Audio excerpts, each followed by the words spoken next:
With anything in life, there's always going to be good news stories and bad news stories. And in this video, I want to tell you one of the most exciting things that's happening here in Victoria in freshwater fishing at the moment.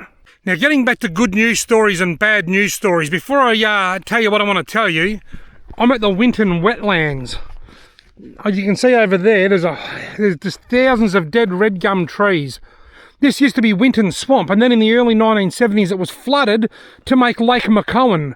And then in 2009 there was a bad news story when they decommissioned this lake and they took the lake away, and now it's regenerating back into its original state of Winton Swamp. And that's all to do with evaporation. The amount of water that was evaporating from this lake was phenomenal. And so they calculated the amount of water that was evaporating.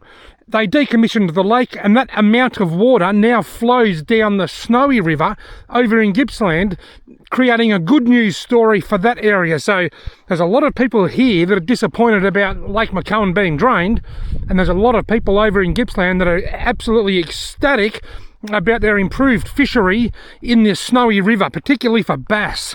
Now, talking about good news stories and bad news stories, the government hasn't got much money. We've gone through COVID, there's been a lot of financial turmoil. As a result, there's been fisheries compliance officers made redundant. There's been public servants right across the board in all government departments being laid off left, right and centre to save the government money. And unfortunately, fisheries is one of them. I don't like it. Fisheries themselves don't even like it. None of us like it, but it is what it is. But what we can do is we can focus on the positive things that are happening. And there's a lot of fish stocking. There's still a lot of work being done behind the scenes to bring back endangered species. There's lots of yellow belly, trout, Murray cod stocking. There's more fish than ever for us to catch. We've still got a lot of really exciting things happening, and one of those things is catfish. What is currently happening with catfish here in Victoria is amazing, and that's what I'm going to share with you now. In recent times, catfish have been harvested from places where they are thriving, and I'm talking about the Tandanus catfish here, scientifically known as Tandanus Tandanus, or commonly known as the eel-tailed catfish. They've been harvested from a lot of places where they're thriving, and they're being relocated, and one of the places where they're being relocated today is right here at the Winton wetlands. But not there because there's no water. That's the dry lands at the moment. There is permanent water out here at the Winton wetlands. The Winton wetlands are what's called an ephemeral wetland, meaning they go through cycles of having lots of water to being dry. The main area, the Winton Swamp and Green Swamp, the main swamps, they've had water in them for a few years, but they're getting lower and lower, and they're likely going to dry up before they fill again. So they're not going to go in there.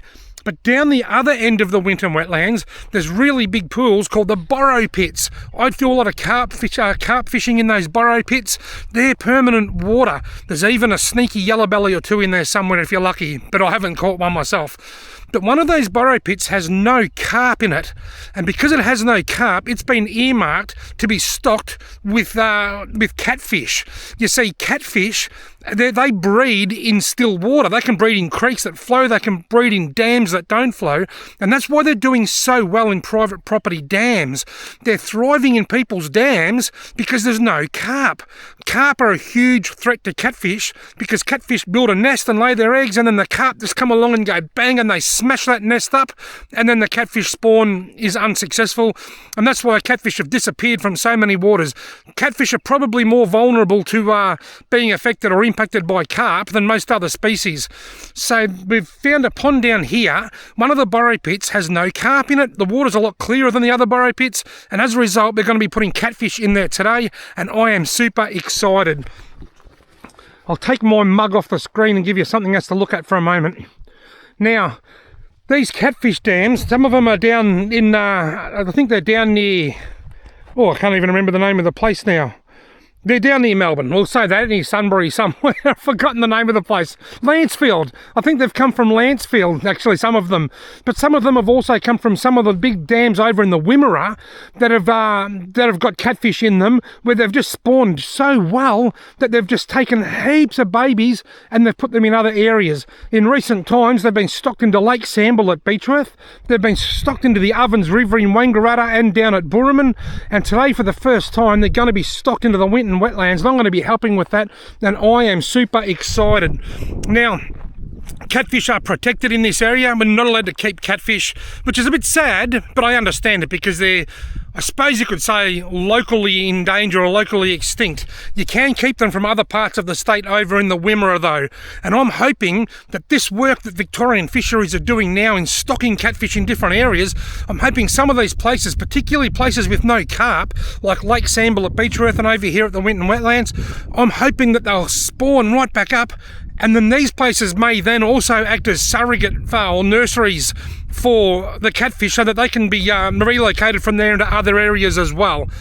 It's the early stages of catfish recovery, but it's worth being excited about. Anyway, I'm going to stop blabbering on now, and when I bring you back, we're going to be down at the burrow pits down at the Winton, at the wall at the Winton Wetlands with their head scientist Lance Lloyd and some fisheries department people and stocking catfish. See you then.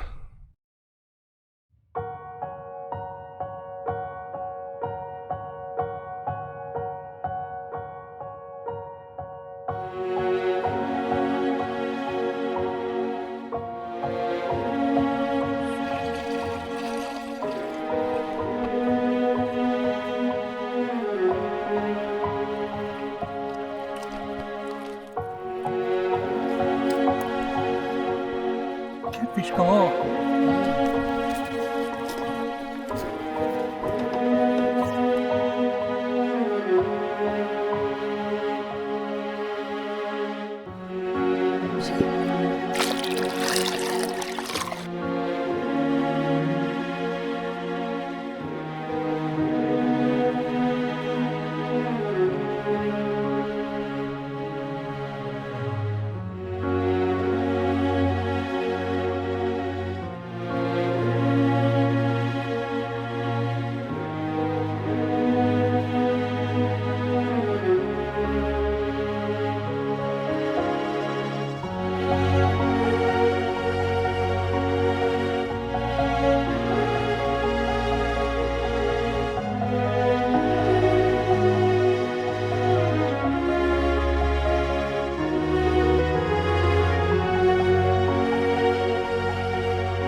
Based on some of the questions that I received on my Facebook post of this catfish stocking,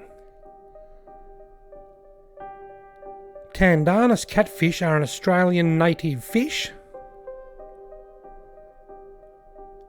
They were once widespread in the Murray-Darling Basin and were found in the original Winton Swamp before Lake McCowan was built. They are an edible species of fish with a very firm white flesh.